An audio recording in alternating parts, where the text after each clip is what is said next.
النهاردة هيبقى critical thinking. الأسئلة اللي علاقة critical thinking هنعدي عليها بسرعة. هي already يعني هي حرفيا الأسئلة بتاعت ال MCQ من الامتحانات القديمة. فأنا هعدي عليها أشرح الفكرة بتاعتها وكم تمرينها، ونحل مع بعض سؤال أو اتنين ونمشي عليهم بسرعة. ممكن مثلا الحوار ده ياخد نص ساعة أو ساعة بالكتير، وبعد كده هبدأ في البوينتس اللي علاقة بالرسم. في كام حاجة لها علاقة بالشيب والشادو، وكام حاجة لها علاقة بإن احنا نفهم شادو الشادو. وحاسة إن هي مش عارفة، ممكن أنا مش مشفتهاش كفاية، بس حاسة إن محتاجين نفهم دبث أكتر الشادو شادو، أو هوريكم على 3D موديل سريع كده كام حاجة. يعني عامة ده الكونتنت بتاع النهاردة، الكريتيكال ثينكينج والفيدباك بوينتس بتاعت البروجرام. الميتنج اللي جاي هبدأ بسرعة بالسكيل بتاع الأربن، هو برضو ما هو إلا الأسئلة اللي لها علاقة بالسكيل بتاع الأربن. وبعد كده هنخش في الاركتشر سكيل اللي هو المعماريين والاركتشر ستايلز المختلفة، والمعماريين اللي تبع كل اركتشر ستايل والأمثلة وكده. ده يبقى ميتنج المرة الجاية. وطبعا لو في بعتولي تاسكات وكده وفي فيدباك عشان يستفي بوينتس كومن بينكم فيها مشاكل هيبقى معظم الامتحانات اللي فاتت. لو حد فتحها وشايف الهاد تايتل بتاع كل سؤال، كل سؤال البداية بتاعته بيبقى قايل فيه أنا عايز أشوف إيه في السؤال ده، وأنا عايز الأوبجيكتيف بتاع السؤال ده إيه. أنا عايز أشوف اللوجيكال ثينكينج بتاع الطالب، عايز أشوف البروجكشن سكيلز، عايز أشوف طريقة تفكيره، أو كريتيف ثينكينج، أو لوجيكال أو كريتيكال أو تاب. هو بيبقى كاتب في أول السؤال. ففي حاجة كمان هو بيبقى بيدور عليها، هي طريقة التفكير، سواء بقى كريتيكال ثينكينج، لوجيكال، أو تاب. انا جمعت الحاجات اللي علاقه بالتفكير او الاسقاط، اللي هو الحاجات اللي هو انا عايز اشوف الطالب ده قادر يتخيل ولا لا. لو واجهته معضله او مشكله، طريقه تفكيره هيعرف يفكر فيها بطريقه مختلفه، او هياخد باله من حاجه مختلفه هيبدا يحلها بطريقه مختلفه. يعني creative thinking عامه هو ان اي انسان او مجموعه بشر لما يواجهوا مشكله، في الاغلب بنسبه كبيره منهم هيبداوا يحلوها بطريقه تيبيكال، او اول فكره تيجي في دماغهم هيبداوا يحلوا بيها. في الليفل الأعلى إن لا، أنا حد بيشوف إن معظم الناس فكروا بالطريقة دي، فأنا أشوف إن هم فكروا بالطريقة دي، فأنا أبدأ أشوف طريقة مختلفة عنهم عشان يمكن ده يفيد. كنت أنا بإنك تجيب حاجة مختلفة عن الفكرة اللي أي حد أول ما تيجي في باله هيفكر فيها، أنت كده تبقى نوعا ما تبقى كريتيف أكتر. فكرة الكريتيفيتي عامة هي أكتر من برسبكتيف وأكتر من تعريف. بس أنا هنا بتكلم في طريقة التفكير عامة. فمرة دي نقطة مختلفة عن الكريتيف ثينكينج أو اللي بتكلم فيه، بس أنا عايزة أقول قبل ما أنسى إن التقييم في القسم عامة مش تقييم زي مثلا في كهرباء أو باقي الأقسام، اللي هو أنا بديك سؤال 1+1=2، فأنا عندي جاد أنسر، فأنت لو مجاوب الإجابة اللي في الجاد أنسر عندي، فأنت كده تاخد الفورمال. إحنا في عمارة معظم الحاجات سبجكتيف، معظم الحاجات ليها أكتر من برسبكتيف أو طريقة تفكير مختلفة، وممكن ننقد الحاجة أو المشاريع بطريقة مختلفة. التقييم ما بيبقاش بإن أنا عندي إجابة واحدة، أنا بيبقى عندي حاجات معينة بتاخد لو فاهمها أوكي فاين هعديه أو أديله جريد كويس. كقسم بقى عامة برضو في السوق الييرز هتلاقوا إن التقييم بيبقى أنت عامل فكرة مختلفة أو لأ. يعني دفعة أنتوا زي مثلا دفعة 50 طالب مثلا، اللي هيجيب ايه في الأغلب هو اللي عمل حاجة مختلفة عن باقي الدفعة. حاجة مختلفة طبعا صح، أو يعني فيها لوجيكال ميك سنس يعني، بس فكر بطريقة مختلفة وعمل حاجة فعلا مختلفة. فده هما برضو بيدوروا عليه في الأسئلة. يعني هما بيشوفوا أنت عندك بذرة إنك تفكر بطريقة مختلفة، اللي هي الأسئلة اللي فيها ألغاز كده شوية. هما مش هما بس سؤالين يجون في امتحان من الامتحانات. دي شبه الأسئلة اللي هي العلاقة، هي حرفيا أسئلة critical thinking، شبه اللي كانت بتجيلنا في ثانوية عامة أو على دفعتي، أو عامة في كده امتحانات MCQ بتبقى بتشوف الاي كيو بتاع الناس، بيبقى فيها اسئله شبه دي برضه. هما بس سؤالين فانا قلت احطهم. خلونا كده، انا بحب اخلي الناس تبدا تشوف تفكر هي لو جالها السؤال ده ممكن تفكر فيها ازاي. فخلينا نبدا باول سؤال كده. شايفين الاجابه ايه؟ هو السؤال عامه هو عايز الحاجه يعني المختلفه. هتبقى سي عشان كلهم 2D أو سي بس الوحيدة اللي هتبقى 3D لأن هي فيها بعد تالت تقريبا. اه بس هنا الأسئلة دي لو جت يعني نفس الطريقة، الهنت بتاعها إنك تبص على الهنت. يعني أنا بالك أنا look at the hands. هنا بيقول لك developing other dimensions. فعلا هو الإجابة هي C، لأن هي فيها the other dimension كلهم رسومات أو patterns 2D. برضو سريعا السؤال ده لو حد عنده أي حاجة. سي عشان سيمتري. كلهم مش مفيش سيمتري ما عدا سي. تمام صح، هو كلهم مفهومش سيمتري ما عدا سي، هي الوحيدة اللي فيها سيمتري. تمام. ممكن نرجع لحاجة كده لها علاقة شوية بالرسم أو الكومبوزيشن، هو مش رسم أو هو كومبوزيشن. حتة البيزك فورم بتاعنا، احنا طبعا عارفين ان البيزك فورمز بتاعت أي يعني الأشكال اللي هندرس هي البيزك بتاعتنا هي كيوب، بريزم، سفير، سيلندر، وات ايفر الحاجات دي كلها. بعدين في أسئلة قدام أو في تاسك قدام آم، هيبقى في حاجات مثل البيزك شيبس دي هي اللي بعدين بتكون لي الفورم المعماري بتاعتي. هتلاقوا مشاريع سواء لما نخش في الجزء بتاع الجنرال نولج، هتلاقوا في مشاريع ما هي إلا بريزم أو شكل هرمي، أو مشاريع بتكمبوزت بين سلندر وكيوب، بس السلندر عاملين فيه تويست أو حاجة، أو معرضين لفورس معين، زي مثلا الداسينج هاوس ده، فاكره أو جاي أو الميتنج ده جاي. هتلاقوا إن هو ما ولا بيزك، يعني مش بيزك، عمارة عادي أو هنشرحه ساعتها، ومعاه سلندر بس متعرض لفرصة معينة، بيستخدم مواد مختلفة.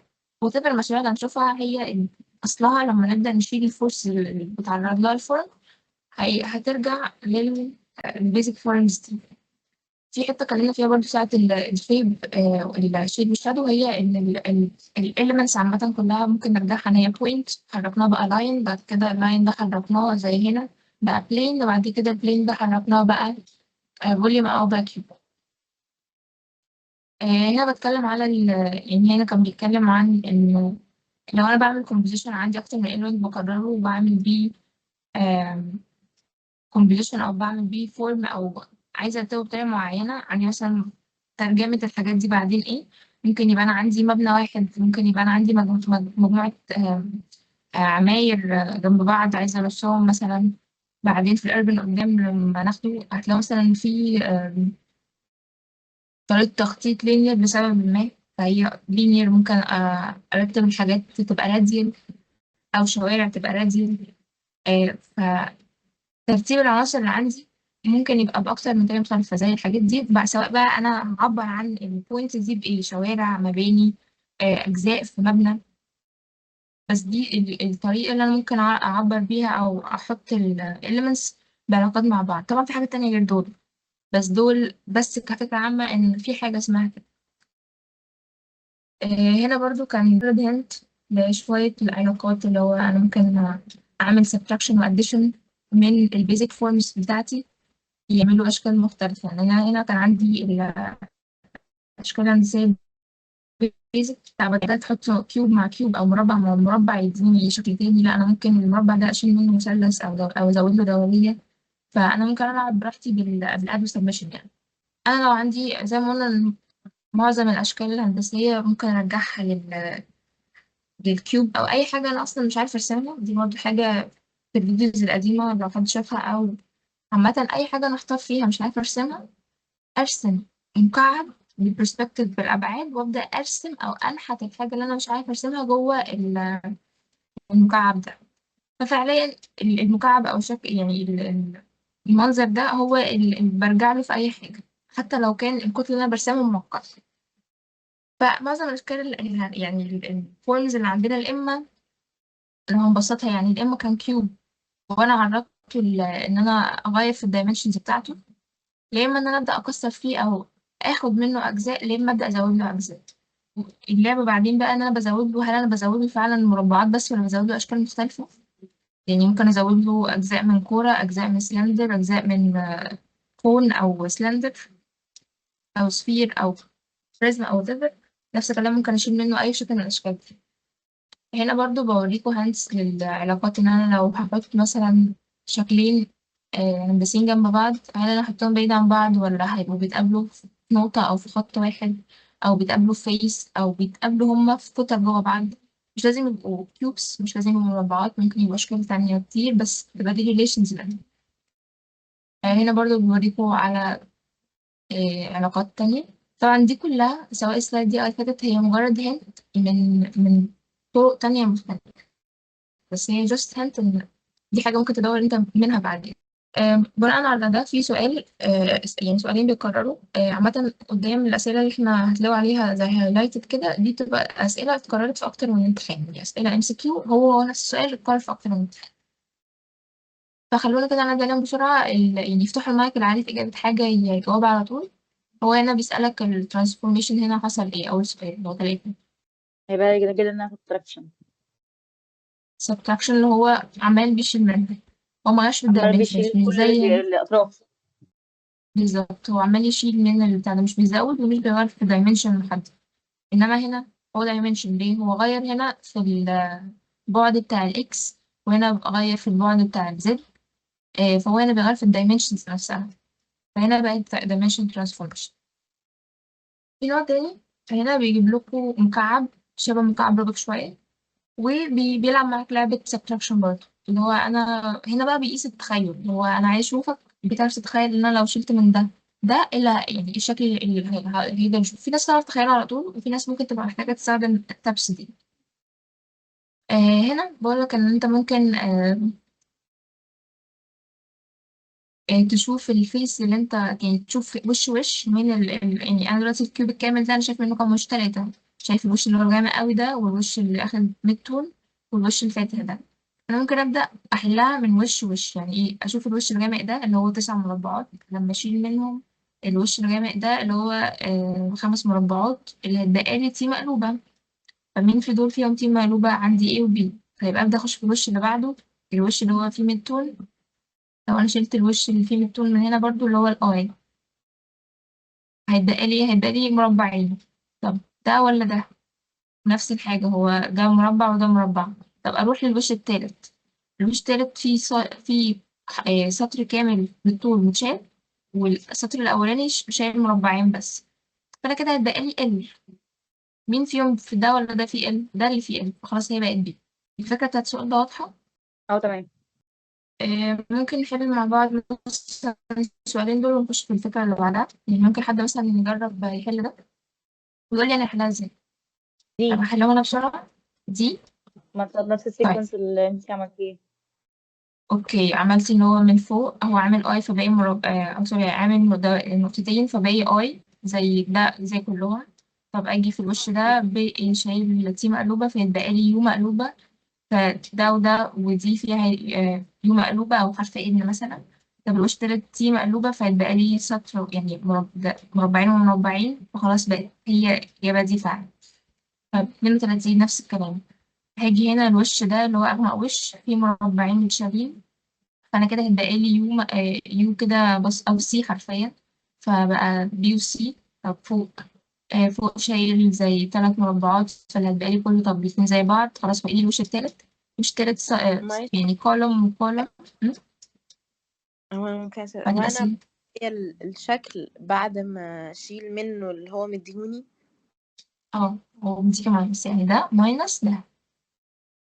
اه، ماشي تمام. أنا كنت يعني فاكرة الإجابة بتاعتي مش فاكرة ايه. إن هو جايبه نفس الشكل، بس مثلا قلبه أو كده من سايد تاني أو من فيو تاني، عشان كده. ده سؤال تاني، السؤال جاي قدام. اوكي تمام.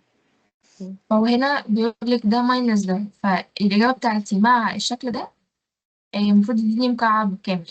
يعني الشكل الإجابة بتاعتي مع اللي هو مديوني، لما لو حاولت أتخيل مع نفسي وجمعتهم مع بعض يديني مكعب رابع تاني، أو يديني مكعب مع. دي بقى الأسئلة من الحاجات القديمة ممكن تحلوها مع نفسكم يعني. مش فكرة السؤال اللي بعده هو شيء مشاهده أنا شرحته المرة اللي فاتت، بس ممكن نعيد تاني على الرولز دي. وكده كده أنا عامل لكم زي 3D موديل صغير هنعيد عليها الرولز دي تاني. حد فاكر الرولز بتاعت شبه الشبه أو حاجة؟ عرفتها المرة اللي فاتت؟ هو أول حاجة هنبص على الأوتلاين واتجاه الظل رايح لفين، أو يعني مثلا كان في سؤال تاني أنا فاكرة كنا عاملين كان الشادو اللي بره، فده كان غلط. آه، دول اللي فاكراهم. اوكي، انا بتكلم طبعا ببص على اللي انت الشكل قلتيه برضه صح. يعني. اللي انت قلتيه صح، انا بتكلم على الرولز بتاعت شبه الشادو، اللي هو لو انا عندي خط بالبنديكولار على الارض بتاعتي، فهو الزاويه بتاعته تبقى نفس زاويه الاضاءه، والخط الموازي او البارلل للارض بتاعتي الضلع بتاعه هيبقى موازي للارض وهيبقى موازي لي. ليه مثلا هنا بي غلط؟ بي هنا غلط لأن الحتة الزجزاج دي الظل بتاعها هو ظل الخط ده. أنا عايزة انتوا شايفين إن هو صح؟ إن الشكل مش شايفين؟ راكب، يعني شكل الظل مش راكب على شكل، هو شكل شايف نفسه على هو الأرض. إيه الأسباب بقى اللي مخليه مش راكبة عليه؟ يعني أنا ليه مش عيني عارفة، فعلا لما ببص عليه شايفاه غلط؟ حاسة ان انا هو ده خط تخيلتها وده زجزاج، هبقى يعني ازاي حاسة ده حاجة؟ يعني لما حطيت الضوء وراه البيلدينج كده او الشكل ده، تخيلت شكله ايه على الارض. مش صح. أنا بس عايزة أرجع على الرول. انتوا شايفين الماوس صح؟ هو ده عشان هو الخط ده خط perpendicular على الأرض، فهيبقى يعني بالظبط. وهو كمان هو عشان خط فما ينفعش يطلع زجزاج أصلا. دي حاجة وده حاجة. بالظبط الخط ده فعلا خط عمودي على الأرض، فالظل بتاعه واخد زاوية الإضاءة، فلازم يبقى متاخد يعني إسقاطه هيبقى اخد الزاوية مش زجزاج. لو كانت المكعبات الناقصة دي ناقصة من هنا من الجنب كان ممكن يبقى ده الظل بتاعه. إنما الخط ده مستقيم وعمودي، فالظل بتاعه هيبقى ظل بزاوية الإضاءة، فكده دي غلط. عندي A وعندي C، الإجابة A ولا C؟ تبقى ايه؟ لأن الأوتلاين مش صح. هو كان اسمه أوتلاين، مش فاكرة أوي. الأول لاين تقصدي ده يعني عامة كله. اللي هو الجزء اللي من فوق، اللي هو فوق المبنى من فوق، أو البلان فيو، مش الظل بتاعه مش صح. انا شايفة انه ايه هو اللي صح. يبقى ليه؟ انا مش فاكرة الرولز، بس هو انا برضو هي ايه بعمل فعلا؟ أنا فاهمة يعني. إن إيه فعلا، بس عايزة أتأكد إن أنتوا فاهمين ليه، عشان هو لو جاب حاجة مختلفة تبقوا فاهمين الفكرة. احنا كنا قلنا انا ان الحاجة السطح الموازي للسطح بتاع الارض يعني الظل بتاعه بيبقى موازي ليه، والعلاقات الهندسية في السطح ده بتبقى هي اللي بتنزل على الارض. يعني هنا شايفين الخط. لو انا عملت زوم تعالوا كده نشوفها على مربع صغير. مربع صغير الخط بتاعه مايل كده، يعني مايل ماشي مع الاكس اكسس، فالطبيعي الظل بتاعه يبقى موازي ليه. تمام. لو انا جيت بصيت بقى على ده هلاقي ان ده موازي للاكس اكسس، انما هنا الخط بتاعه اللي هو المفروض يبقى الظل بتاعه ده بالميديكال عليه، مش هو اصلا، ولا موازي ليه ولا ليه علاقه بيه اصلا. هو كأني طب بشفته بالظبط. بالظبط انا باخد نفس الخط ده بحطه هنا لان هو مش مايل. يعني حاجه زي كده ظل زي ده يحصل لو كان لو كان 3 دي، وعشان كده هو هنا 3 دي مع الاسقاط. يعني لو كان الشكل ده عدد المربعات دي السطح بتاعها مايل، يعني المربعات دي أطول من المربع ده والخط السطح ده مايل، كان ممكن يديني الظل بتاعه يبقى ده لو كانت المربعات دي لعب في الهواء بتاعها بشكل ما. بس لا، هو هنا مش لعب في حاجة، هو مدينا حاجات موازية لبعض وحاجات معمودية على بعض، مش لعب في أي مم. علاقات. فساعتها فعلا الظل بتاع ده وبدل ما هو مش لعب في حاجة هيبقى الإجابة ده عامة السبب اللي مدينا اللاي اوت او مدينا لاي اوت ب 3 دي، لان هو لو في اللاي اوت ممكن ابقى شايفاها حاجه مربعه او كده، بس هو يبقى لاعب في الهايت وانا مش شايفه، او عامل حاجه مايله او بتاع، عشان كده بيبقى مدينا 3 دي بياكد ان العلاقات مفيش مشكله. مش ممكن ناخد السؤال ده مثلا ناخد حاجات مكرره، يعني ناخد السؤال ده وكمان واحد. طب السؤال ده سؤال 6، لو جالي حاجة معقدة زي كده وأنا شاكة أو اللي هو مش عارفة أجيبها مرة واحدة، أبدأ أجزأ السؤال. عامة أي حاجة أقف معاها أبدأ أخد يعني أصغرها وأخدها ستيب ستيب. يعني انا هنا ممكن اخد ايه، ممكن ابدا باول خط كده وامشي معاه، امشي خط خط مع السلوك. الخط مثلا ده الخط ده عمودي، فاسقاطه هيبقى مع الضوء، يعني اللي هو الخط اللي هو اللي باين لي في اللي اوت نقطه. الخط العمودي على الارض ده هيبقى باين في اللي اوت نقطه، فده باين نقطه واسقاطه ماشي مع الاضاءه، ده صح. انما هنا لا، ده مش ماشي مع الاضاءه، فده بيه غلط. برضو معلومة احنا مثبتين زاوية الإضاءة اللي راميينها، بنثبتها في البدايات كده 45 و45. وعامة هي برضو هنا لو هو نقول إن هو هنا ممكن يبقى كان غير اتجاه الإضاءة، فلو ده كان غيره فكان المفروض ده كمان يبقى موازي ليه، مش هيبقى مكسور، يعني مش هيبقى زي منفرجة كده. الشكل الصح في دول ايه، في المشاور عليهم دول؟ وهقول لكم ممكن نعرفها يعني بطريقة بسيطة ازاي. أول حاجة أنا من غير ما أفكر أنا هستبعد سي لسبب صغير، إن هو هنا في الكتلة وعمال لعب كتير أوي ومكسر أوي، مكسر في الجنبين ومكسر في قدام، هو بين قدام التكسيرتها مش فارقة معايا في حاجة، بس في الجنبين مكسر. ويجي إن الشادو بتاعها يبقى شادو طبيعي، يعني الشادو ده تيبيكال شادو لمربع سليم، مش واخدة منه حاجة، مش واخدة منه حاجة. فالدوزنت ميك سنس إن أنا بلعب في كتلة ويبقى الظل بتاعها سليم، صح؟ فهي الإجابة هنا بقت على طول سي. عامة أنا مش عايزة أقول لكم الإجابة، أنا بس بوريكم طرق مختلفة تحلوا بيها أو تفكروا بيها في السؤال. يعني إحنا ما نعرفش زي ما قلت لكم الأسئلة بتيجي إزاي، وعامة يعني لذيذ إن انتوا تفكروا بطرق مختلفة. فكده أنا استبعدت سي. السي لعب في الكتلة بس الظل بتاعها سليم، يعني كده هو في حاجات يعني في حاجات غلط، في حاجة مش ظابطة. طب بي زي ما قلنا زاوية الإضاءة مش زي دول اللي احنا قلنا الحاجة دي. الخط ده بعيد أصلا عن الخط ده، مش موازي ليه، مش نفس زاوية الإضاءة. فأنا حتى لو قررت أنا هحلها كده باللوجيك ومش همشي مع خط، هيبقى الإجابة إيه؟ طب ما أنا ممكن أقول هنا أنا في ذنب، خلاص يبقى أنا أرجع للإيه وأمشي معاه خط. فالخط ده عمود، فده فعلا ما يعني إسقاطه أو الدالة بتاعه مع نفس زاوية الإضاءة. بعد كده خط مايل، مش هبقى عارفة الميل والدالة لأن هي بيبقى ليها رولز. طب خلاص هروح للخط اللي باقيين، اللي هما الرول بتاعتهم عادي إن أنا ده خط موازي للأرض وده خط موازي للأرض، فيبقى دولهم نفس الزاوية، نفس الحاجة.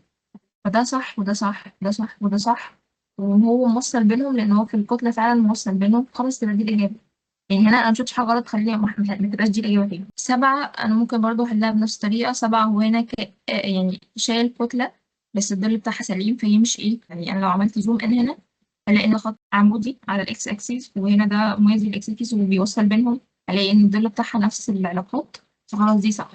دي باينة أوي إن هي غلط، مش هنتكلم فيها. الظل سليم بس الكتلة مش سليمة، فخلاص هي دي. يعني دي فيها تريك صغيرة، أو حد كده يفكر معايا بسرعة دي غلط ودي ليه غلط ودي ممكن تبقى صح ليه كده. هو بالعين لقطتها سي على طول. دي على طول. طب ليه ايه غلط وليه بي غلط؟ هي بي غلط أول حاجة، يعني اتجاه الضوء مش غلط خالص، لأن المفروض عمودي، ف اوكي مع اتجاه الضوء. السكوت العمودي هيبقى مع اتجاه الضوء بالنسبة لبي، هو مش ماشي مع اتجاه صح. الضوء طب خالص، وايه فهي وش غلط. ايه ليه ايه هي الفكرة في الجزء اللي فوق منه، يعني في حتة داخلة جوه. هو لا، هو مش داخل جوه، هو عمودي. في بوكس فوق او مربع فوق، هو عمودي مع الارض، المفروض يبقى اتجاهه مع اتجاه الضوء، مع الضوء بس هو صح. دخله لجوه. هنا ممكن نتخيل الظل بتاعه كأني رميت ظل مكعب عادي، وبعد كده قمت انا في الكتلة الأصلية رام مزود مكعب تاني، والمكعب التاني ظله هيبقى مكعب تاني على المكعب، يعني على الظلين. يعني أنا كأني ضفت كتلة. المربع العادي الظل بتاعه العادي شبه ده، هو ماشي بدأ معاه صح.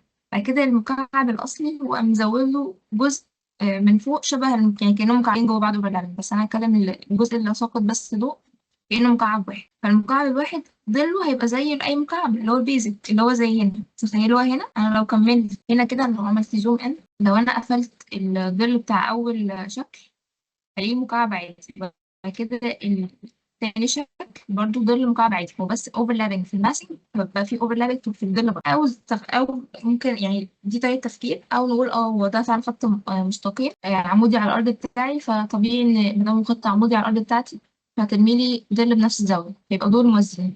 او اقول ان ده الخط ده موازي للخط ده، طبيعي ان الظل بتاعهم الاثنين يبقوا نفس الزاويه، فيبقى ده محتاج يبقى بارل ده. في اكتر من طريقه تفكير للسؤال ده.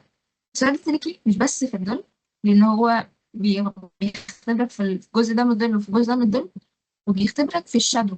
يعني الجزء اللي فوق ده رامي ظل على الكتلة الأساسية، صح؟ في السؤال ده مثلا هو المربعين دول برضو مش راميين ظل، صح؟ يعني المربعين دول المفروض الخط ده الصغير ده هيرمي خط بظل بنفس زاوية الإضاءة زي هنا وزي هنا. انما هنا برضو مش عاملها. يعني هو بس مش في الشادو بس، هو في الشادو وفي كل قطر المفروض تبقى لو في حاجة بارزة عن حاجة هيبقى أكيد عامل حاجة في الظل، يا إما رمي ظل زيادة، يا إما أخد النور في حتة معينة فهترمي برضو ظل زيادة. يعني هيبقى في لعب. أنا بس أقصد إن هنا ما تركزوش على الشيب الشادو بس، هو ممكن يبقى لعب في كل القطر التانية. يعني هنا هي غلط في الشادو وفي الشيب. في سؤال برضو له علاقة بالبرسبكتيف والبروجكشنز، ده اللي إن هو بيديني مكعب يعني ب 3 دي، وبيديني زي صورته من زاويه معينه، بيقول لي الصوره دي متاخده من اي زاويه. يعني تخيلوا ان A و B و C و D و E دي كاميرات او عيون بشر. انا عايز اشوف اي حرف من دول هو اللي شايف الصوره اللي تحت دي. تمام. فكاتب لو انت بتعرف تعملها على طول بتخيل اوكي، بس كتاب مساعده تخليني أبدأ أحل السؤال بإن أنا اكسكلود أو إن أنا أشيل الاحتمالات من عندي. لو أنا شايف الجزء اللي فوق من المربعات، في الأغلب الكاميرا فوقي، بس في الأغلب هتبقى يا إما A يا إما D يا إما C. لو أنا شايف المربعات اللي تحت من الصورة، يبقى أنا في الأغلب الكاميرا بتاعتي تحت الشكل بتاعي، ففي الأغلب أنا A أو B. فأنا كده هبقى شلت يا إما 3 إجابات أو إجابتين، فخلاص أنا بلعب في الإجابة هي يا إما A يا إما B. طب بعد كده أبدأ أحلها إزاي؟ ممكن أبدأ أشوف أول مكعب في وشي اللي هو ده، أو في الحالة دي ده موجود فين أو أقرب لمين في الإجابات. يعني المكعب ده اللي هو مش فوقه مربع، مش جنبه حاجة، في الأغلب هو اللي ناحية بي، لأن إيه لو أنا كنت شايفة من إيه، فالمربع اللي هيبقى في وشي على طول هيبقى جنبه المربع اللي فوق ده، ومن الناحية التانية هيبقى فيه اللي هي 3 مربعات اللي جنب بعض. فأنا ببدأ أجاز الإجابة إيه ولا بي من أول مربع في وشي وهو فين في 3D. نفس الكلام هنا، المربع اللي في وشي هو مربع واحد، فهو مش مربعين، فهو مش ايه مثلا ايه المربع اللي في وشي كان هيبقى المربع ده اللي وراه مربع تاني ووراه مربع أعلى، فهي مش ايه. طب دي المربع اللي في وشي هيبقى مربعين فوق بعض اللي هي الزاوية دي، وبعد كده المربع ده. طب سي المربع اللي في وشي فعلا هيبقى الصغير ده اللي هو لوحده، وبعد كده مربع تاني فوقه، وبعد كده من الزاوية هيبقى مربعين. أتمنى الفكرة تبقى واضحة متكتبش. لو انا ببدا اشوف انا فوق ولا تحت، وبعد كده ابدا اشوف انا في اي اتجاه من اول مربع اخش او اول كيوب اخش. انا في برضو امثله كتير. تحبوا نحل مثلا حاجه؟ ممكن نحل مثلا ايه الحل ده 6 مش على طريق يعني. اولا اكدوا معايا ان الفكره فكره السؤال هو هنا مديني شكل 3D تمام، مديني اكتر من نقطه، يعني هو كانه حط المكعب ده جوه بوكس كبير، ماشي جوه بوكس كبير. ومثلا البوكس ده تخيلي معايا ان هو مقفول من كل الاتجاهات من كل الوشوش، بس انا اقدر ابص على الشكل ده من الزوايا دي بس، الزوايا اللي هو حاطط لي حروف عندها. انا لو حطيت عيني عند ايه هبقى شايف المكعب ده ازاي؟ طب لو انا حاطه عند ايه، لو انا بصيت على الشكل ده من زاوية ايه هبقى شايفه ازاي؟ طب لو شفته عند بي، انا ممكن اشوف المكعب ده من اكتر من زاوية. هو هنا بيسألني بقى ان انا لو شايف المكعب ده بالمنظر ده، يعني ده هو ده بس انا شايفه من زاويه مختلفه. هو هنا بقى بيسالني عن الزاويه دي، يعني مين اه الزوايا من الزوايا دول اللي ابقى شايفه كانوا منه بيقول الصوره لي دي. يعني انا واقفة عند انهي بوينت زي اي منظور. اه بالظبط، ده حاجه زي كده. آه حاجه زي كده قدام هتبقى بترفلكت لما تيجي تعملوا مشروعكم 3D وتبقوا عايزين تحطوا كاميرا. فانا عايز مثلا في مخي شوت معينه او صوره معينه للمبنى بتاعي، فانا في ال 3D بروجرامز عامه ببقى عايز احط كاميرا. فحاجة زي كده بيبقى تدريب بسيط اللي هو للتخيل، لو أنا عايزة أقلد شوت معينة أو صورة معينة من المشروع أحط الكاميرا بتاعتي فين. ليه؟ لأن أنا في خيالي أنا عايزة أطلع مثلا لو أنا عندي برج طويل أوي، فالأبراج مثلا في الأغلب بتتاخد كده بتهريب عالي لفوق، فأقول ده أنا هحط الكاميرا تحت علشان أبين ارتفاع التاور مثلا. أو لو عندي مبنى من فوق هشوفه بيرد آي، فبقى محتاجة أحط زاوية من فوق. وفي الأغلب لو أنا عايزة أبين وجهتين مثلا فهقوم حاطة ناحية دي مثلا. انا بس بحاول اديكوا ريفلكشنز الحاجات دي في الاركتكتشر نفسها. طب لو هنحل مثلا 6، ممكن حد كده يفكر معايا نبدأ نحلها ازاي بالتو ستابس اللي اتقالوا من شوية. طيب 6 مثلا، 6 انا شايف الوشوش اللي تحت، فانا كده لا اما ايه لا اما بي، صح؟ الفكرة بقى انا ايه ولا تمام. بي؟ انا ايه ولا بي؟ بي لان هي اول بوكس انا شايفاه هو اللي متطرف على الجنب ده، كمان أنا شايفاه بشكل وشي حرف فيه ال. مكعب واحد بالظبط، وشي فيه مكعب واحد. لو كنت طب بصيت في من ايه وش كنت بي اشوف مكعب واحد، مكعبين. انما في وش ايه مكعبين بالظبط. حلو قوي. كنت ممكن اشوف ايه ناخد اللي مثلا معدوله. سؤال تاني. ايه؟ لو كنت من ايه كنت اشوف ايه اللي معدوله، هنا من بي اشوف ايه اللي مقلوبه. هتشوفي إجابة معدولة أو هتبقى في وشك مربعين ورا بعض، شوفي بالظبط. المربعين دول بس هتبقي باصة من هنا بتشوفي. اوكي ممكن نحل مثلا مربع تاني. سوري، هنحل سؤال تاني. ممكن مثلا نحل 17 برضو مثلا. أول حاجة هستبعد ايه؟ يعني هنفكر في مين؟ انا استبعد ايه وبي لان هما ده الجزء اللي تحت، انا ببصص من فوق. وبعد كده انا في وشي مربعين صغيرين جنب بعض. انا مش واضح عندي هنا في الثري دي اصلا المربعين الاثنين اللي جنب بعض، فانا ممكن ابدا اشوف كل حرف من من ورا بقى. دول وشه هيبقى ايه بالظبط. يعني سي ممكن فعلا يبقوا مربعين جنب بعض وكده مربع بعد كده اتنين اعلى، يعني ميك سنس. طب دي مثلا، دي انا هستبعدها لسبب ان دي في وشها المربعين العاليين، كان فهي في هيكونوا الاغلب ورا دي بتبقى بعض من مش هنا جنب بعض. بالظبط، فدي لا. طب اي قدامها مربع واحد وبعد كده الاثنين اللي عاليين، فهي مش اي، فهتبقى فعلا سي. اتمنى الفكره تبقى واضحه. تحاولوا برضه تحلوا باقي الاسئله، ولو حد وقف معاه سؤال او حاجه يشوف، بس هو برضه المفروض ان هم محلولين. طب في برضه ستيل اسئله بقى ببيور بروجكشن، يعني دي اسئله اسقاط هندسي قوي، حتى مش عارفه لسه يعني بتاخد نفس الطريقه ولا لا، بس في اسئله زي دي بالظبط كده صغننه كانت بتبقى موجوده في كتاب الاسقاط الهندسي.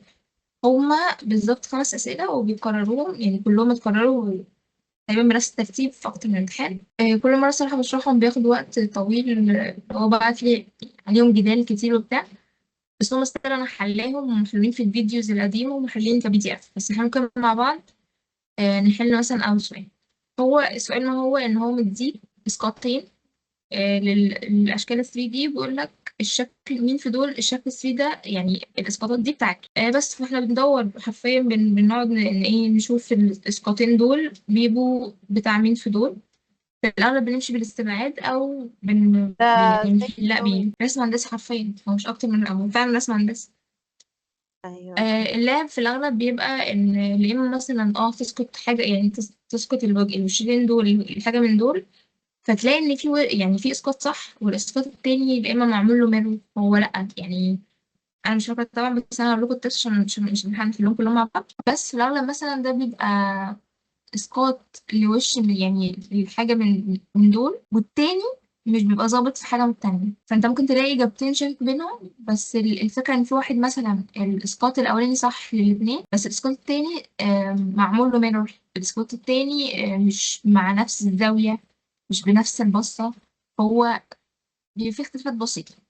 بيلعب برضه على حتة الداش، يعني ان هو انا ممكن يبقى هنا في داش لاين، بس في الحاجة من دول الاقي ده نفس الرسمة بالظبط، مش هيبقى داش لاين.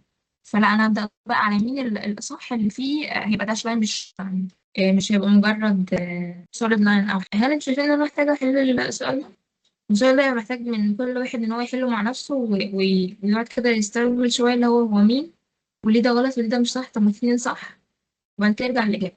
بس هو بيور اسقاط. انا بس مش مثبت سايد وفيجن، هو مش فارق معاه اسم الاسقاط ايه، يعني مش فارق معاه هو ده من فوق ولا من جنب، فارق معاه ان الاثنين دول يبقى علاقتهم مع بعض صح. لو انا دلوقتي مثلا عايزه اجيب لكم على اسقاط مشروم صح مثلا حاجه زي كده، لو انا يعني انا بتخيل نفسي واقف من جنبي كده، انا هو استكمال بس انا واقف من جنبي كده ماشي، يعني تخيلوا معايا، فانا ابقى شايف ده كده وعدلته الخط ده هو هيبقى الارض بتاعتي. ايدي بالمنظر ده لو انا واقف كده وشايفه من هنا، هتلاقوا ان الاسقاط ده هو الاسقاط ده. يعني هو مش هيقول لي طيب، يعني مش هيقول لي اتجاه الأروز، يعني مثلا زي في الدروينج بيقول لي ان الاليفيشن كده فانا هزقه بالشكل الفلاني. فهفهم. لا مش هيقول لك في اه فانا السؤال او ده. هو عايز عامة مثلا هي مين سايد مين بلان حاجة زي فكرة التسمية هي مش فارقة كتير، هو الفكرة بس مين علاقته مع مين. يعني لازم مثلا لو انا هعتبر نفسي واقف انسان واقف شايف الكتله دي بالمنظر ده، فانا لازم اتاكد ان يعني خلاص الزاويه دي او الاسقاط ده بقى بالنسبه لي هو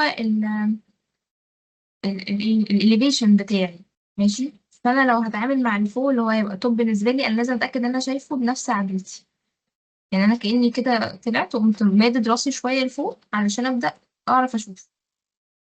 فانا فعلا لو بصيت وقمت شايفه كده، هلاقي ان فعلا العلاقه اللي فوقي او الاسقاط اللي فوقي مظبوط. وانا مش هقول لك سايد او لي اوت او توب فيو او سايد فيو، هو بس لازم التو فيوز من الطريقه اللي انا هبدا اشوف بيها اول سايد تبقى صح ومنطبقه مع الاسقاط التاني. يعني ما تجيش مثلا، أنا ممكن اعملها بالازرق، يعني ما تجيش مثلا من هنا اشوفها بالمنظر ده واقوم باص من فوق اقوم شايفها كده، ده كده غلط. يعني أنا لازم الاتنين العلاقتين مع بعض، الاسقاطين يبقوا ماشيين مع بعض. لو انا طبقتهم على بعض يدوني الشكل 3D التاني. يعني الاسقاطات دي لو انا اصلا عندي شكل 3D وقمت عامله اسقاط للست وشوش بتاعته، كاني بعمل افراط للشكل. يعني الست وشوش دول هما اللي يكونوا الشكل. في الاغلب بيبقى كل شكل اللي هو ده، لو انا عندي الورقه دي قمت تانية، لو انا عندي اسقاطين دول يعني وتانية الورقه دي والورقتين دول بالبنديكولار على بعض، يبداوا يدوني الشكل 3 ده. ال 3 ده لو انا كمان معايا باقي الوشوش. حد مجمع الفكره؟ هي تفكير زي بس ما او طريقه كاني تخيل هلحمهم في بس. بعض، مش الاسقاطين اللي معايا هلحمهم في بعض فيكوني الشكل. اه يعني انا لو معايا الشكل ده، الستريك ده في ايدي، جوه في ايدي انا، فانا شايفاه من زاويه، فانا ساعتها الزاويه دي اسميها سايد مثلا. طب ما انا ممكن في ايدي في نفس اللحظه اقوم قلبه الشكل اللي في ايدي ده وابص عليه بزاويه تانية، هل الشكل اتغير؟ لا، انا بس غيرت مسمى الزاويه اللي انا شايفاها منها. فانا ممكن ابقى شويه شايفه الوش ده elevation، شويه شايفه طول، لان انا حركت الثري ده في ايدي. فهي كتسميات مش فارقه، المهم ان الاسقاطات تبقى صح للوشين مع بعض، يعني كتب مع بعض تبقى صح. كنا هي محتاجة بنحلها تدريب، ونجرب. ولو شفتوا لو خلصتوا رسم هندسي وخدتوها، انتوا خدتوها صح؟ اه معرفش كلنا لائحة خدناها. جديدة أو برامج. فهي نفس الفكرة. هو بس انتوا في الرسم الهندسي تبقوا حافظينها ان هي سايد وتوب والإليفيشن وسايد توب وإيه، عشان احنا في الاركتشر هي بالنسبة لنا إليفيشن هي واجهات، مم. الواجهات في اللاي اوت اللي هو توب فيو. يعني ممكن نجرب على حاجة بطريقة عشان أي حاجة بس هو بيطلع. المهم انا مش عايزه اطول في ده قوي، بس حلوهم مع بعض. ولو واجهتكم مشكله في سؤال من الاسئله دول انا حليهم في ميتينجز السنه اللي فاتت، السنه اللي قبلها كمان. او سالوني بقى لو حاجه خلاص انا مش فاهمها من هنا ومن هنا، يعني اسالوني على طول. بس عايزه اروح للاسئله اللي بعدها. هو خلاص باقي فكره سؤال واحد وبعد كده ناخد بريك وبعد كده نخش في الرسم. فكره سؤال تانية ليها علاقه برضه بالاسقاط. هو بيديني شكل 3D، بيبقى عايز التوب فيو بتاعها. تمام. فهي مش تابع، هو برضه يعني هو تخيل اكتر. هي بس حاجه بتساعد لو حد بالنسبه له مش عارف يتخيلها قوي، ان هو ممكن يبدا يعد الوشوش اللي فوق، مش يعدهم، اللي هو يرسم لها سكوت. اللي هو انا ده كله على بعضه اسقاطه نفس المربع ده، وبعد كده امشي كده الاقي ان ده يبقى اسقاطه مع ده تقريبا، اللي هو انا هو بسقط بيبقى على مربعات الارض. بس. يعني الحاجات اللي فاتت جت مربعات بس. هو من الاخر هو بيسأل يعني المربعات دي، يعني مثلا ايه ده يعدي من اي واحد في دول، لو انا يعني يقدر يعدي منين. مش بيبقى لاففها، مش بيبقى عامل حاجة، هو بس بيبقى عايز اسقطها. فانا ممكن ابدا احاول اسقطها كده واحدة واحدة. مش بيلعب حتى في الزوايا، هو من فوق. انا بسقط من فوق وكاني ببص عليها لاي اوت، واشوف اللاي اوت بتاع مين في دول يعرف يعدي من الفويد ده. في لعب تقريبا كده، بس يعني هنا ببقى منفصل. فهنا مثلا انا لو هي بصيت سهلة أوي، يعني عليها كان بلان فيو بس. كأنها بلان فيو، كأنها لاي اوت. انتوا عارفين الفرق بين البلان واللاي مم. اوت؟ انا مش عارفة صح. لا. ببساطة البلان انا ببقى قاطع في الشكل. اللاي اوت انا عصفورة باصص على المبنى بتاعي من فوق، بشوف من فوق بس. انما بلان انا قطعت فيه، كأنها تفاحة، انا قطعتها بالعرض كده، ده كده بلان. انما لو انا بص على التفاحة من فوق ده كده لاي اوت. فانا هنا تمام. انا باصص لاي اوت. بشوف اسقاطهم ايه ومين اسقاط في دول يعدي من ده او ده. يعني مثلا بي ممكن تبقى تعدي من مين، مربع جنب مربع جنب مربع جنب مربع كده، كسر بعد كده كسر تاني، تبقى 20 صح؟ مم. اوكي. بس فهي نفس ده أوي، مش محتاجة يعني تتكلم فيها. هتحلوها مع بعض، هتحلوها يعني مع نفسكم، هتلاقوا الدنيا بسيطة وسهلة. هو برضه مكررش كتير أوي. سؤال سريع برضه تاني. هو بصوا يعني مش عارفة انتوا مجمعين لحد دلوقتي أو حاسين نفس الإحساس ولا لأ. بس كلها في الآخر هو بيدور على نفس الحاجة. أنا لما بسقط بتأكد إن ده هو ده، ده ريليتد ده، بشيل حاجة من حاجة. كله ماشي في نفس السكة، إن هو بيحاول يشوف نفس السكيلز بطريقة مختلفة على أسئلة مختلفة. احنا كل ده كأننا بنلعب، كأنها أسئلة اي كيو شوية. أنا في حاسة آخر إنه عمال يجيب في مربعات يركبها على بعض، يقعد يقلب فيها يشقلب فيها يعمل فيها يعني، بس هنمسك اه مربعات بالظبط مجمعينها كأنها وعمالين نقلب مكعبات. فيها. هنا هو عايز يشوف، هو مديك اوريجينال فورم ومديك 3 اختيارات وبيقول لك مين في دول هو الشكل ده، بس هو جايبهولك من زاوية مختلفة. فهنا مثلا الشكل ده هو مين في ال3 التانيين. انا كتبس بقولها ان انت ممكن لو مش عايز تتخيل ممكن تعد المربعات، تعد ده كده في كام مربع، وتقوم شايف مين في دول فيهم نفس عدد المربعات، فهتلاقي حاجات يا إما مربعات أقل يا إما مربعات أزيد، فتبدأ يعني تستبعد إجابات. أو من علاقة البرانشز دي ببعض نبدأ نستبعد إجابات. يعني مثلا مثلا هنا بلاش دي عشان أنا مش شايفة صراحة الألوان. ممكن نشوف هنا، ممكن نستبعد حاجات زي مثلا إن هنا الرقبة دي هي نازلة لتحت، القفلة بتاعتها لتحت، فدي القفلة بتاعتها لفوق. مثلا برضو نقول مثلا أو ممكن يبقى قلبها، بس لو كان قلبها ودي الزاوية هي دي كانت اللي نازلة لتحت، لا دي العلاقات بتاعتها مش ظابطة، فأنا خلاص استبعدت إيه. طب هاجي هنا بي وسي، الحتة اللي قافلة لتحت دي الرقبة دي هنا قافلة لتحت وهنا قافلة لتحت. طب بعد كده في واحدة طالعة لفوق طالعة لقدام كده ناحية القفلة اللي تحت، دي فيها كده هو ودي في فيها كده. بينهم ميرور بالظبط. طب ماشي، هنا برضو آخرها واحدة وهنا آخرها واحدة. طب أنا كده مش عارفة أجيب الفرق. طب أنا أجيب الفرق منين؟ في بعض اللي هو اليون مقلوبة فيه حرف تي مقلوب، يعني في مكعب ناقص كده. أنا هي قصدي عامة هي بي نفس الفكرة، غلط. بس أنا مش شايفة هي بي غلط. هتلاقي عدد مربعات. امم سي هي سي والأوريجينال في هما دي ميرور زيادة، في بالظبط. دي زيادة. أيوة دي زيادة. في هنا قصدي حتة زيادة هي مش موجودة هنا، في بي هنشيلها وإيه غلط، فهي سي فعلا. عاش. فهي هتمشوا نفس الحوار كده، تمشوا مع واحدة واحدة كده لحد ما تستبعدوا وتلاقوا واحدة صح. برضو دي بتتكرر، يعني تلاقوا كل دول بيتكرروا، كلهم متكررين في امتحانات مختلفة يعني. تقريبا هو بيكررهم بجد بيجي نفس السؤال.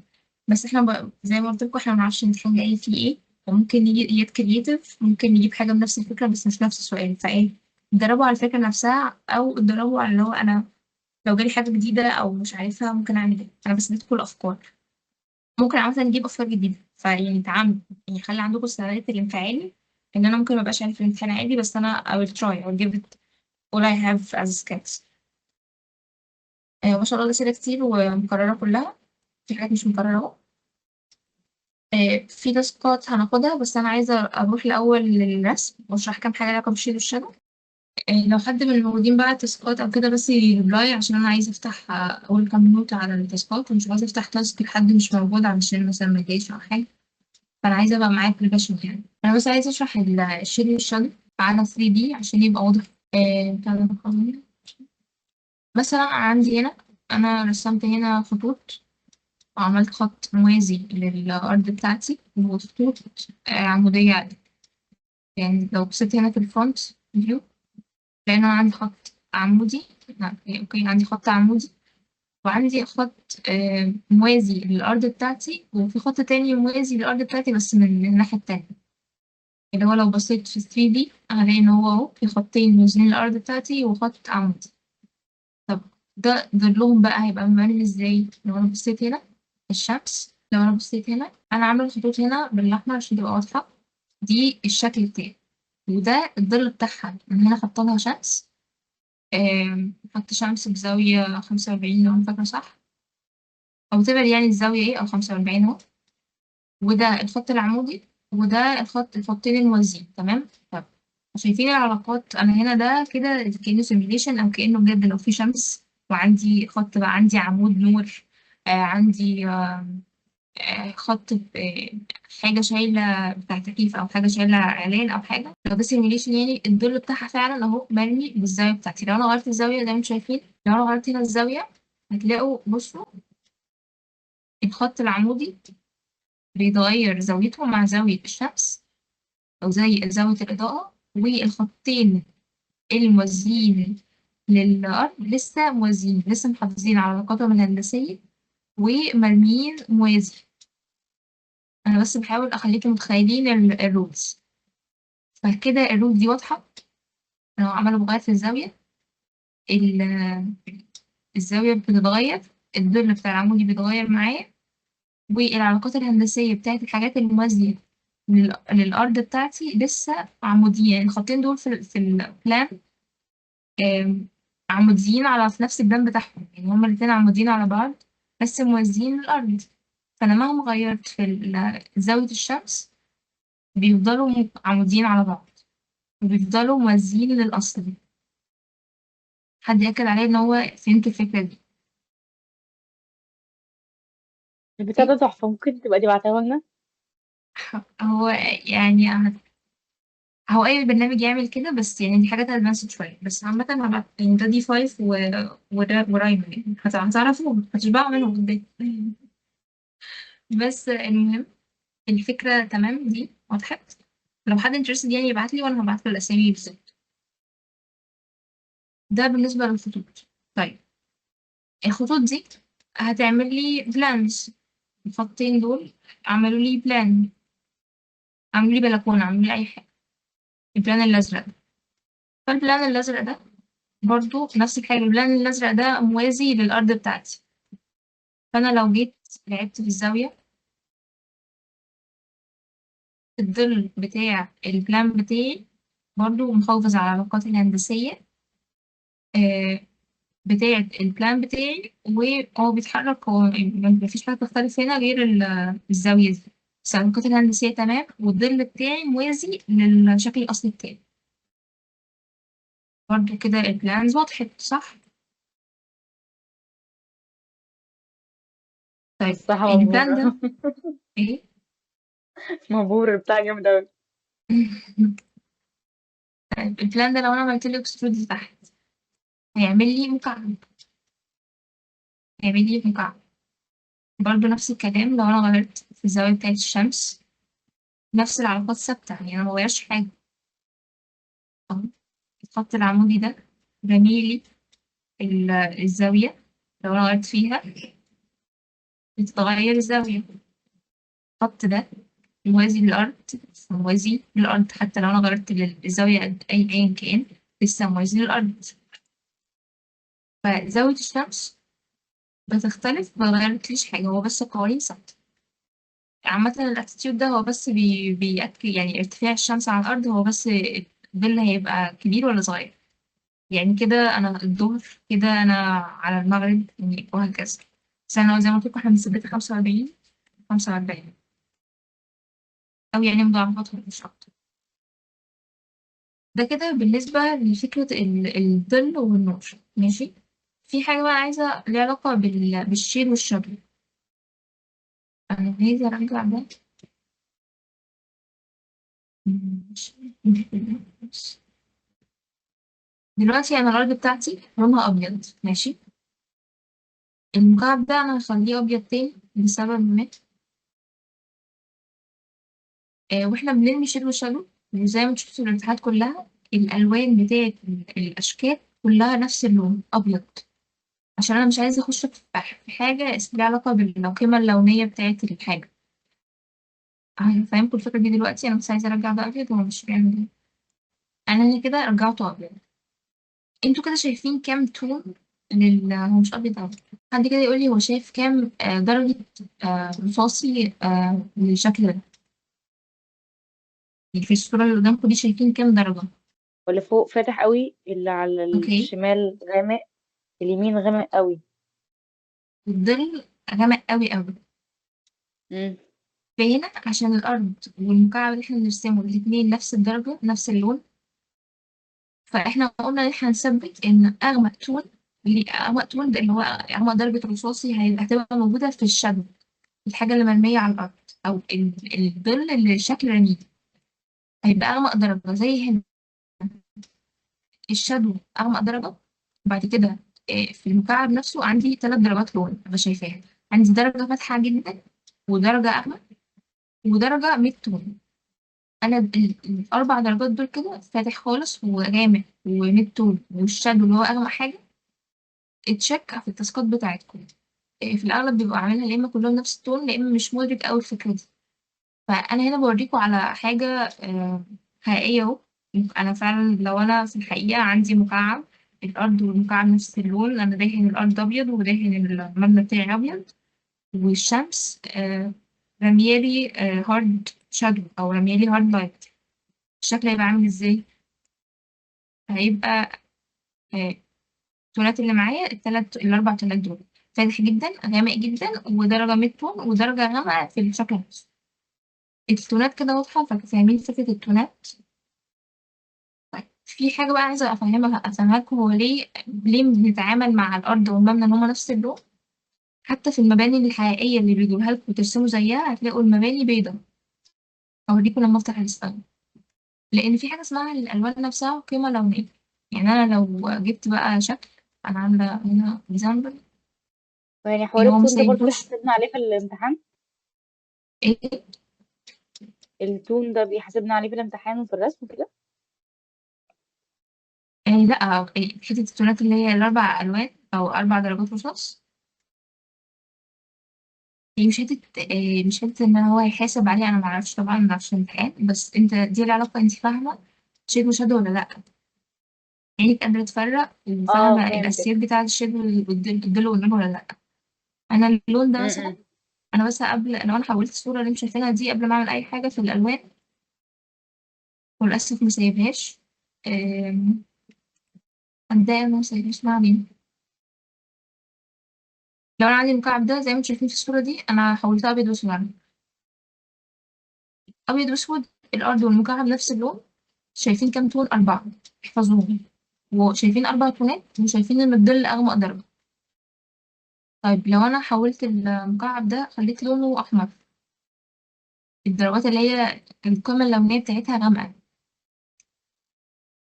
لو عملته أحمر وحولتها أبيض وأسود، شايفين الدرجات إيه اللي حصل لها؟ الأرض بقت فاتحة جدا اللي هو الأبيض، بس التونات اللي على المكعب نفسه بقت غامقة جدا. يعني تقريبا أغمق درجة في المكعب اللي هي دي بقت شبه نفس درجة الشادو، ويمكن في حالات معينة ممكن تبقى أفتح. أنا لو غيرت خليت مثلا الشمس الانتنسيتي بتاعتها أقل أو أفتح، مش فاكرة. لو لعبت في الشمس ممكن أوصل إن في تونات تبقى أغمق من تون يعني مش الشادو نفسه. يعني ممكن التون الغامقة أهي بقت نوعا ما أغمق من الشادو نفسه. بس نرجع تاني. فالمكعب لونه نفسه بيعمل اختلافات في علاقة درجة الشادو بدرجة الشيد. لو أنا مثلا عملت المكعب ده أصفر، لون القوة بتاعته فاتحة، مش هيبقى نفس البتاع، هيختلف. وكأني عاملة أبيض، يعني أنا في الحقيقة مستكتر ما اختلفش الأصفر عن اللي هو يعني المكعب نفسه كان لونه أصفر من أبيض، ما اختلفش خالص، أو تقريبا هما نفس الحاجة. مع إن أنا هنا لو جبتها بالألوان أهو هو أصفر، بس أنا قيمة لونية للون هو أقرب حاجة للأبيض، فهو ما فرقش معايا في حاجة في التونات. فكرة القيمة اللونية دي فهمتوها شوية. هي الموضوع يعني ليه تفاصيل أكتر، وممكن لو حد مهتم يجوا عن دبس أكتر، بس أنا بس بفهمكم فكرة علاقة الشيد والشادو. عشان كده بأكد معاكم على حتة إن هو مثبت، إن إحنا نثبت بس كده كأساسيات كانت في البداية خالص، إن الأرض وال... والأشكال بتاعتنا نفس اللون، عشان ما نخش بقى في مين الشيد بتاعه أغمق من الشادو بتاعه وهكذا. وعامة حتة القمة اللونية دي، لو حد مثلا بيقرا يعني الناس اللي عندها عمى ألوان أو كده، هو دي الفكرة يعني ده اللي بشوفين العالم كده. هو فعلا لو لابس أبيض أو أصفر هو مش فارق، مش شايف الفرق. هو بالنسبة له الاتنين نفس الحاجة، هو بيبقى شايف القيم اللونية بس.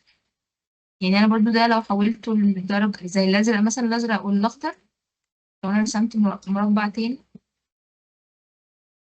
عملت واحد أزرق وعملت التاني أحمر، هلاقي إن الاتنين غامقين بنفس الدرجة تقريبا، لأن القيم اللونية بتاعتهم يعني مش نفس الدرجة، بس الاتنين غامقين. مش زي لو حطيت واحد تالت أصفر، أو لو مش زي لو خليت الأرض نفسها أصفر. يعني هما في الحقيقة الأرض صفرا، والمكعب ده أحمر، والمكعب ده أزرق. بس لما حولتها لأبيض وأسود، أنا مبقتش شايف التونات، القيم اللونية بس. وهتلاقوا هنا شايفين أهو الأحمر، أغمق درجة في الأحمر أغمق من الشمس. فدي حاجة كده اللي بعدين تبقوا فاهمين عامة إيه فكرة القيم اللونية دي. وعشان في الشيل والشد تبقى فاهمين اللي هو عيني فعلا هتبقى متضايقة لما تشوف حاجة غامقة في الكتلة نفسها أغمق من الشادو، unless إن الكتلة نفسها فيها إزاز أسود، فيها ماتيريال غامقة، ففعلا ساعتها ميك سنس. في حاجة برضه في التاسكات إن انتوا بتبقوا عاملين الخطوط الوركينج لاينز بتاعة المنظور، أو الخطوط بتاعة الرسمة نفسها أغمق من من التونات أصلا. أنا نصيحتي ليك بس عشان الشكل الصورة تبقى يعني الرسم في الآخر يعني تبقى كده عشان شكلها تبقى أنضف فاهمة. شوية. وانتوا بترسموا بلاش تخلوا الأوتلاين بتاع الخطوط نفسها أو بتاع الوركينج لاين بتاع المنظور اللي هو التهريب اللي بترسمه يبقى غامق أو يبقى متقل عليه. ده في حاجة بنعملها في حاجات معينة، بس في الأغلب بتعملوها بتبقى شكلها مش أكتر حاجة نيت، فبتبين إن الرسم أوفر أول متبهدلة أو مش أنضف حاجة زي كده. يعني الأوتلاين شايفين كده الفرق هنا، مفيش أوتلاين. انتوا وقت ترسموا بتبقوا متقلين على الأوتلاين أوي بتاع التغيظة دلوقتي، بتبقوا متقلين أوي على الأوتلاين ده، فبقى هنا بقى باين إن هو رسمة أوي أو مش محتاجينها. بالذات إن هي بقى بتبقى أوتلاين مع رسمة بجد ورصاص بجد، بتبدأ تتبهدل، متبقاش ألذ حاجة. فحاولوا تخففوا التونز دي، ما تمسحوهاش خالص. يعني الوركينج لاينز لو مرسوم خفيف قوي بقلم 2 اتش مثلا او اتش، وبعد كده تبداوا تعملوا التونز دي بقلم 2 بي مثلا، يعني ماشي تضربوا ايديكم على التهشير. دي برضو نقطة الاوتلاين عشان متكررة في اكتر من حاجة. الوركينج لاينز والاوتلاينز تبقى خفيفة، متبقاش كده. دي اول حاجة. تاني حاجة أو في كام بوينت بقى أنا عايزة أشرحهم على الأيباد، بس هو معلق، فأنا ممكن أسيبهم من الفيديو وأنا بحل السؤال السنة اللي فاتت، أو طب أنا ممكن أروح دلوقتي للتاسكات. أنا كده بس أكدت على البوينت بتاعت إن الرسمة هيبقى فيها في الأغلب 4 تونز: تون فاتح قوي، تون ميد، وتون غامق، وتون الشادو، والحتة بتاعت الأوتلاين. ممكن بقى نروح للتاسكات عشان أنا مزودة تاسكات، لأن برضه في الفورم في الأول خالص كان في أكتر من حد قال اللي هو أنا عايز أسئلة كتير، عايز أتدرب على الامتحان، فأنا هحط لكم تاسكات كتير بقى، يعني تعملوها بقى. أنا لما هحط لكم تاسكات تتعمل، ماليش دعوة. ماشي، إيه التاسكات إيه بقى؟ حتة برضه critical thinking. يعني النهاردة كان في كام التوبيك بتاعنا critical thinking. ففي تاسكات أكتر عني، بس في الأول كده زودت التاسك دي عشان في تقريبا مش مجمعين دي تاسك برضه معانا. ده سؤال السنة اللي فاتت، محتاجين تبدأوا تعملوه تجربوا فيه. أنا معظم التاسكات اللي جاتلي تاسكات السؤال ده والسؤال ده ومثلا ده كمان.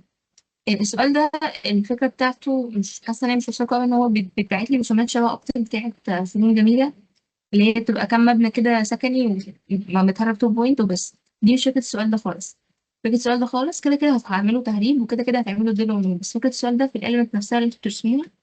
انا عايز اشوف لما الرسمه تخلص، انا عايز لما ابص على الرسمه عيني تجمع ان الرسمه دي مرسومه بتعبر عن مدينه زي فرنسا، بتعبر عن مدينه زي مصر. اشوف elements بتعبر عن المدينه، اشوف حياه شويه في المكان، اشوف لاندسكيب، اشوف شجر، اشوف زرع صغير، اشوف فيتشرز من المكان نفسه، مش مباني بس، عايز اشوف حياه. فاهمين قصدي؟ فهي الفكره في العناصر نفسها والكومبوزيشن بتاعها.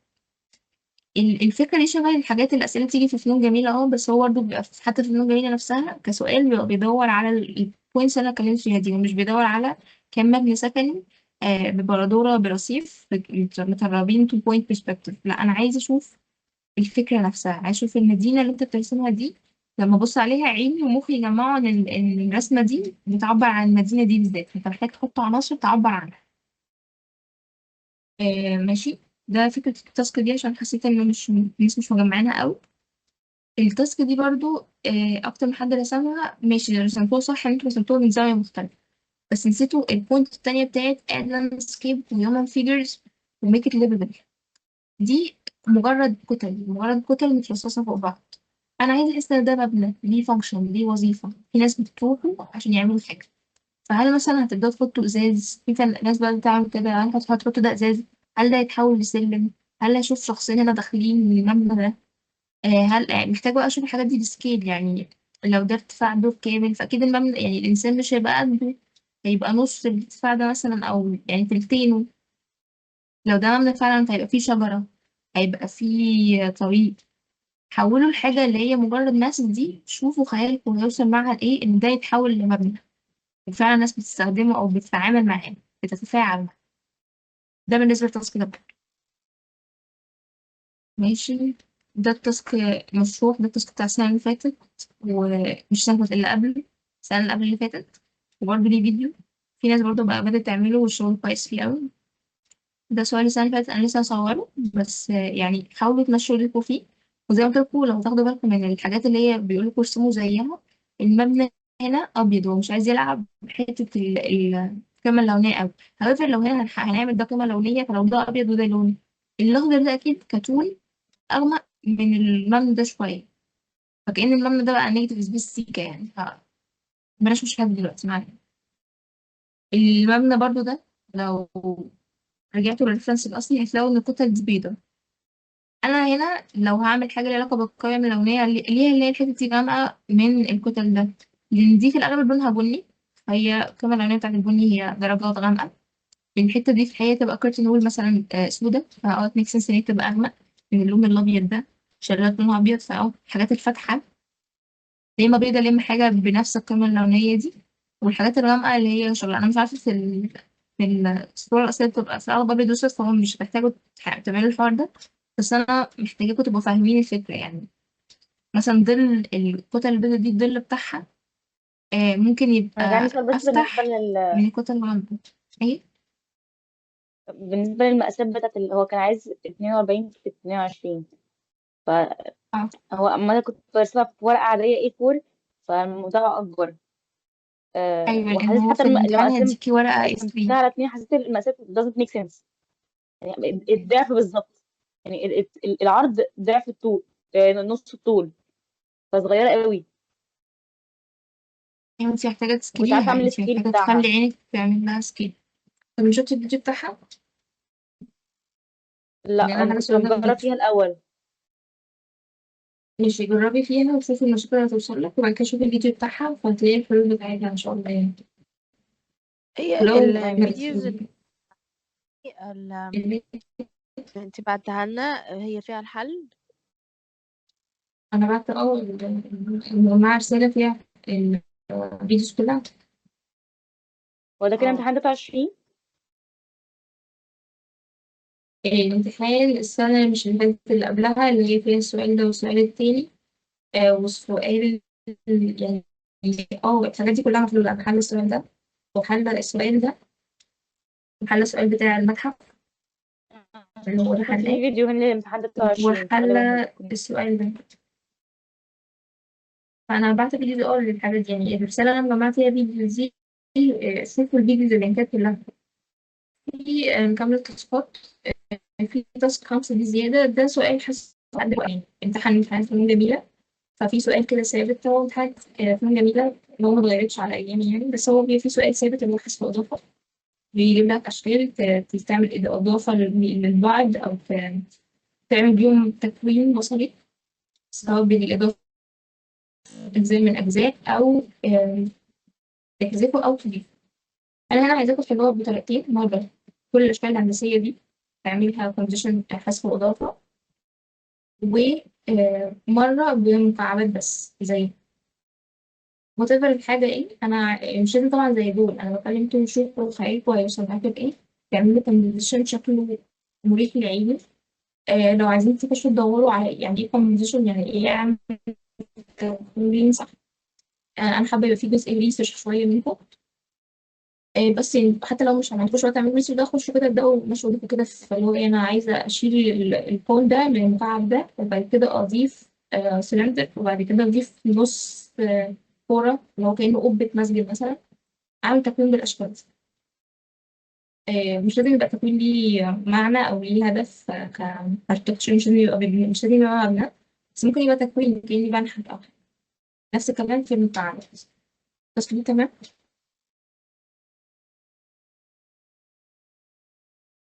تمام. اوكي. التاسك اللي بعدها ده سؤال السنة اللي فاتت، هو نفس فكرة السؤال ده. طب ايه فكرة السؤال ده؟ هو الأسئلة دي بيجيب لنا زي لوحة فنية لفنان بيعمل فن تجريبي أو abstraction. بيقول لك شايف الصورة دي ثنائية الأبعاد أو 2D. أنا عايزة أحولها 3D بس. فبالبرسبكتيف طبعا شوف بقى أنت خيالك قد تشوف الإسقاط ده. أصلا أنا مش معنى أنا شايف ده مثلث ان هو مثلث اكسترودد كده، او ان هو مثلث نازل على مثلث. ممكن ده يبقى هرم مقلوب ويبقى كل ده نازل على نقطة. ممكن ده ما يبقاش اكسترود، ممكن ده يبقى سطح مايل اصلا، بس انا في اللاي اوت شايفه مسطح. مش لازم اللي انا شايفه في اللاي اوت يبقى هو 3D. بي كريتيف ان اصلا ده assignment اللي بفول عمارة. هوريكم اكزامبل قدام. اتعمل السنة اللي فاتت تقريبا، السنة اللي قبلها، واتعمل على سنتي وهكذا. هو بس عامله سؤال.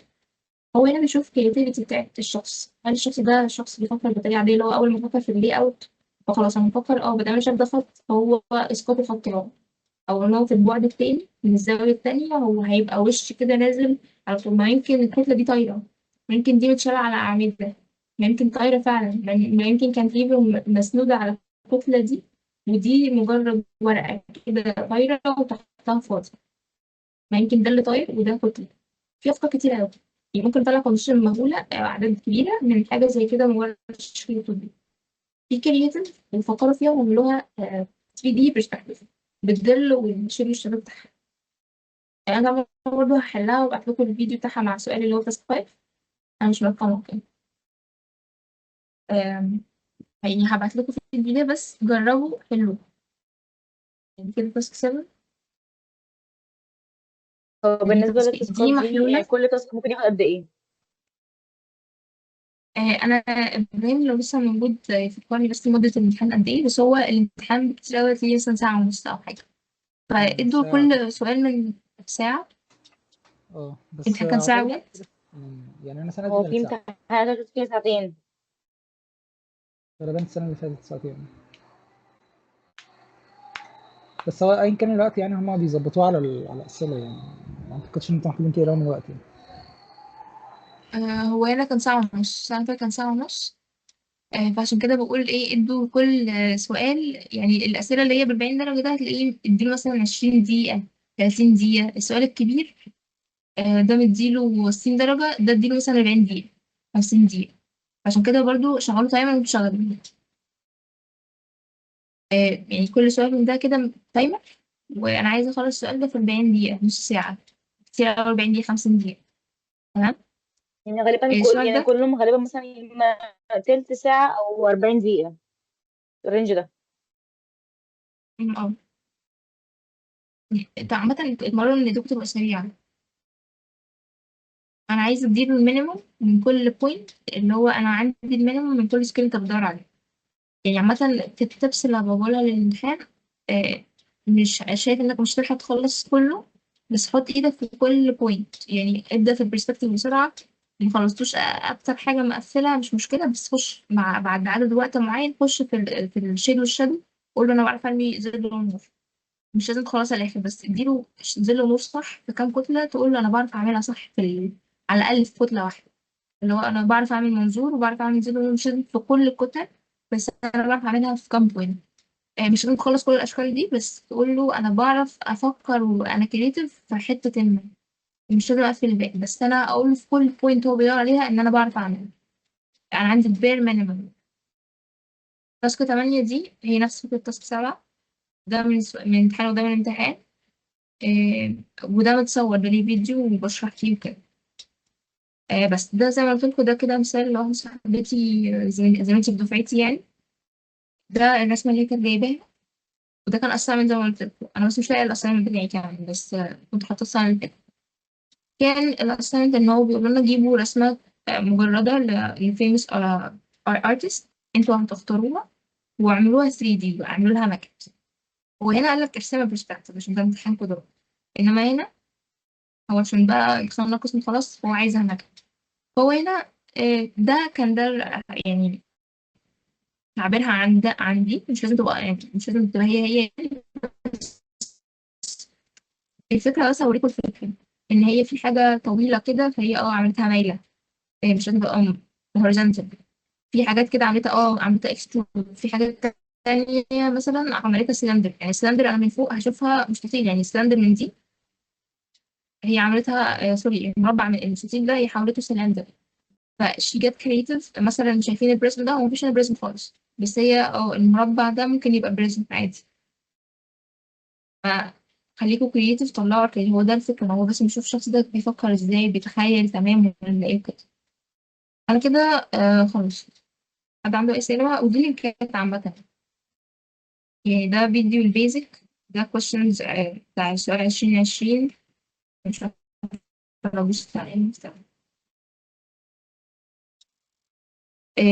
ده السؤال يعني بارت 1 وبارت 2 لحد السؤال 23. 24 ده لسه مصورش، بس اللينكات موجودة هنا. طيب إلى الآن حد عنده أي حاجة بعد ما يفتح يعني؟ هو ممكن تاسك 7 يعني حضرتك تقول لنا نبتدي ازاي بس يعني كسريعا كده. ممكن إيه؟ ما سمعتش. بس هي بتاعت ما سمعتش. تاسك 7 اللي بس هو كتير يعني أوكي. ممكن حضرتك تقول لنا بس يعني فكرته نبتدي ازاي كده يعني بحيث انه نحاول نعمله. وسبعة هو فكرة نفس 8 نفس فكرة ده. بنشوفه في ال 2 دي هنا، هي حولته ل 3 دي. تمام. انتي هترسمي بقى بدل ما تعملي ماكت، انتي بتحاولي بس ترسمي انتي متخيلة ده يروح فين. نفس الكلام هنا، هي مثلا ده المربع ده، انا ممكن اعمل ده حاجة طيب، والرمادي الفاتح ده هو مجرد فويد، مجرد حاجة مش موجودة، بس هي متكونة ان في حاجة هنا سوليد موجود. ممكن الدورية دي تبقى حاجة نازلة تحت في الأرض بتاعتي، ويبقى الرمادي الفاتح ده في الأرض بتاعتي. الأسود ده مثلا مجرد structure أو مجرد حاجة سكيل طالعة كده كلها void. انتي وخيالك، انتي تفكيرك، ارسمي بس الحاجات دي كده في البرسبكتيف واعملها ظل ونور وبس. يعني عامة أنا مش هعمل فيديو من ده، بس دي الفكرة. يعني هنا أنا ممكن هنا اللون الفاتح ده يبقى زي مية، واللون الرصاصي ده يبقى زي باث واي أو طريقة أمشي فيه جوه المية. يمكن حد يفكر فيه، لأ أنا المبنى بتاعي هو اللون ده، واللون يعني هو المثلث ده، واللون اللي حواليه ده مبنى تاني، واللي بينهم ده طريق، أو ممكن اللي بينهم ده بريدج، فتحته فويد وفوق فويد. في أفكار كتير. انت شايفة في اللي أو شايفة في التوب فيو ايه؟ ده التوب فيو بتاعك، ده التوب فيو بتاعك، أو ليه 3 دي. تحت بقى شكله ايه؟ براحتك. أو ليه 3 دي، 3 ده ارسمي له 3 دي بس. هعملها ولا محتاج لسه معلقة؟ تمام خلاص شكرا. هحاول واشوف. اوكي. عامة ابدأوا في التاسكات، ابدأوا في التاسكات حتى لو مش شايفينها معقدة أو كده، ابدأوا وتقف معاكم وتبعتولي، بس على الأقل تبقوا بدأتوا وشفتوا المشاكل ايه. بلاش المشاكل تشوفوها في الامتحان نفسه، بليز بلاش تشوفوا المشاكل في الامتحان نفسه، على الأقل تبقوا داخلين متدربين وعارفين انتوا كل واحد مشكلته في ايه. أنا مش واحد مشكلته في التخيل، واحد مشكلته إن إيده مش ناعمة في التظليل. بالنسبة لرسم التظليل، حاولوا التظليل يبقى في اتجاه واحد، بلاش تظللوا في اتجاهين لو مش متمرنين عليها كفاية. شوفوا الفيديو بتاعت الرسم بليز. يا شباب ربنا معاكم في الفاينلز، في السمر، وربنا معاكم في البوست.